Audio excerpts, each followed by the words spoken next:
Rob Ahrens is with us here on the John Mendola Show, Marywood University, but also you have a busy summer. Oh, yeah. Do a lot of different things, and these are things that you were doing before you were the head coach there at Marywood University. So let's talk about getting kids, acclimated to track and field or cross country, and kind of getting them up to speed. What are some different things you're doing? Let's first start with like the youngest group that you start with. Yeah, the youngest group that I work with is for 8 to 12-year-olds, and we just started our youth running camp, which is it's a 6-week-long program, and it's kind of just an introduction to running, trying to show kids what running has to offer, how it can be fun, and because a lot of times it's something that other sports use, like for punishment and things like that. But we're trying to help kids see how fun and rewarding it can be.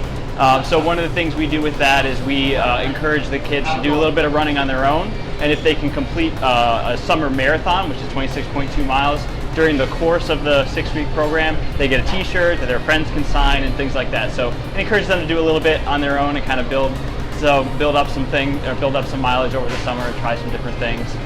So that started yesterday, and so there's 5 weeks left, still time to join in for that one. And then I'm also doing a youth running clinic at Marywood. That's July 17th and 18th. So that's still in the future coming up here. But that'll be kind of a 2-day, more of a just an introductory program to running, and just teaching some basic elements and having a lot of fun playing a lot of games and stuff like that. So not only are you hitting on the physical part, the biggest thing is probably the mental component. Talk about getting kids up to speed mentally and saying, okay, these are things you're going to need to do. Do you want to do it or not? Definitely. Yeah, I mean, I think, running is, especially the distance running, the long distance running is something that, you kind of have to develop a love for. It's not exactly something that it's not everyone's favorite thing to do is, go out for a run. But just to kind of teach kids the excitement that comes through setting a goal and then seeing yourself achieve that goal, for me, I think that can be one of the really addicting things for kids to kind of see. Wow, I never thought I could run a mile without stopping, and then all of a sudden I can do it, and then that leads to more and more pursuit of bigger and bigger goals and things like that. So confidence is such an important component of anything in life, but in running, especially that distance part of, wow, I could do 1.5 miles, and then you're building them up. Right. I got 3 miles this week. Yeah. Talk about young kids and knowing, what to do. A guy like yourself, you know what to do, so you know what they can do, but they've got to believe it. Exactly. Yeah, and that's part of it is trying to instill that belief in the younger runners, and try to push them a little bit, not let them off the hook, but say, hey, let's set a goal. When we're out running with the kids, we always try to encourage them if they're getting to a point where they want to stop, they're feeling tired, set a goal, hey, let's run to this next light post, or let's run to that tree and then stop. Just getting them to kind of push outside their comfort zone a little bit, and then when they see that they can do that and they didn't die, then then they can keep doing that, keep pushing the envelope a little bit. So you talk about being able to reach people, and you get to reach some older kids as well. That always feels really good. Talk about tweaking some athletes that are pretty good already, just trying to get them a little better. Sure. Yeah, I mean, the going to the next level, we also do a program for middle and high school students that are training for cross country over the summer, and our first night that is actually tonight, Wednesday night, and kind of what we try to do with that program, like you said, is just I think like the first step in a sport is just kind of learning the sport and learning what it is, the rules, even things like that. The next step is learning how to train in that sport, and that's kind of what this program is designed to do, is kind of teach you what the elements of a good training program, especially over the off season, and give you some good training partners and just good coaching to help kind of guide you into taking that next step.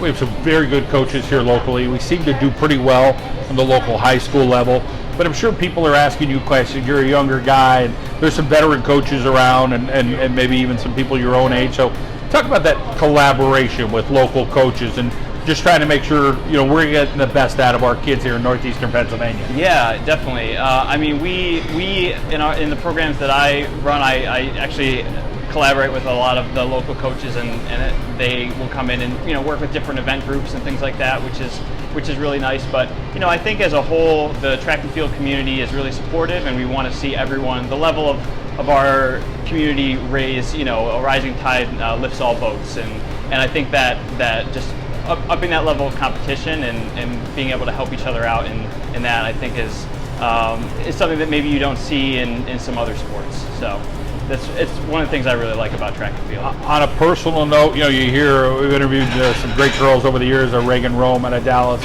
people like that say, listen, I really don't want to take a day off. It's hard for me to take a day off, but I know I have to.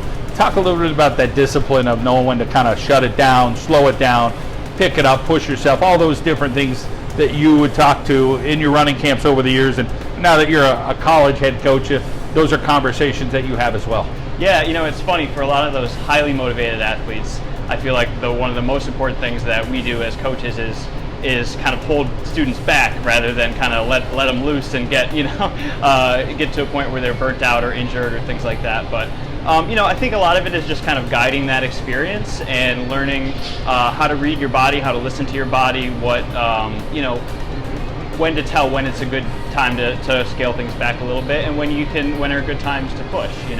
And that's something that kind of just comes over time, and it's different for each individual athlete. But I think that's something for me on the college level coaching now is really trying to turn the training over to the athlete and help them be more independent, more proactive in terms of being able to determine for themselves what they need, and then making that transition so that they're more self-sufficient and they're able to really take, rather than relying on the coaches, all the time for what do I do for this, what do I do today, but to really kind of take a hold of that and turn it into their own. It's the same thing that they encounter in the classroom in college too. They're learning to be successful, in their careers, and no one's going to be there holding their hand when they graduate college. So it's kind of the same principle. You pretty much have to be a diplomat. You're a younger guy. You may get a 45, 50-year-old parent who has a kid, 16, 17, 18 years old. Hey, back in the 80s, we did it this way. Yeah. That's what I think you should do. Nowadays, training could be a little bit different. There is some old school mentality that maybe is still good, but talk about that component of, being able to give parents good, solid advice, making sure the kids are respecting what their parents think, but knowing that, hey, there's some other avenues out there as well. Absolutely, yeah. I mean, I think the program that you put together has to be something that the students and student athletes believe in, and so if it's something that's totally contradictory from what they're used to, sometimes, I may modify things just to give them something that's a little bit more comfortable for them, and there's a phrase, there's a bunch of different ways to skin a cat, and there's a lot of different ways that you can achieve a goal or achieve a training stimulus in a way that maybe they're more comfortable with. And personally, I try to stay up on the cutting edge in terms of training techniques. I'm actually going to a conference, a 4-day conference at St. John's at the first part of July to get another certification, and just try to stay on that cutting edge of what is the current best practices. But you're right, like sometimes there are kind of those like old school mentalities that have some good merit to them, but maybe there's just some refinements or some different ways that they can be applied, and so just trying to direct that is what we try to do. So yeah. Robin, always great to catch up with you. I know you're a big ambassador for running and then the sport, cross country, track and field here in northeastern Pennsylvania and beyond. So we wish you the best all summer long. Thank you very much. Yeah, if anybody wants to find more information on our programs, you can find us on social media, Running Ahrens. So it's my last name, Ahrens. Or give me a call. I have a number, 570-892-8797. That's my business line, so you can get to me there. And we also do a week-long cross-country camp up in Susquehanna, Pennsylvania. We have some really great coaches talking about collaboration. Some coaches from Elk Lake and Danville who have both won multiple state titles, been state runners-up. So great high school coaches there to share some wisdom with students preparing for their fall season. So. All right, Running Ahrens with an A. Yeah, that's right. All right, good luck. Thank you very much.